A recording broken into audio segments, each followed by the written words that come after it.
What's up guys, for today's video, dumayo pala kami at wala masyadong repair sa ating shop. Kaya yan, napadpad na naman kami kung saan lupalo. Basta maganda ang view dito at nakakapagod talaga maglakad. At ayan na nga si Mrs. Diyan pa talaga humarang sa gitna.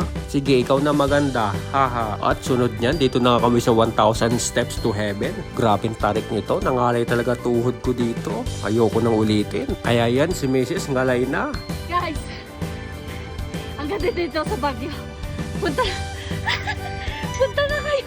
So dito nga pala, merong mission binigay sa amin si contractor. Hanapin daw namin yung bumaril kay General Bonifacio.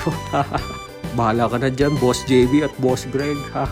After nyan, nag-book nga kami ng land tour sa jeep. Nagandahan yan, mura lang. Kaso nga lang, mag-aantay ka lang. At bumaba kami dito sa mall para mamasyal. Ang totoo nyan, naghanap lang kami ng makakainan. At naglakad-lakad nga pala kami dito. Actually, di talaga namin alam saan kami patungo. Basta lang, go to the flow. At dito nga, nakita nga namin si Green Lantern. Ayun no, nagsa-sideline. Pagkatapos niya, naglakad-lakad na lang kami dito para mabusog ang aming mga mata. Meron lang kami makitang kakaiba, sapat na. So hanggang dito na lang muna tayo ha. Ito, ganda.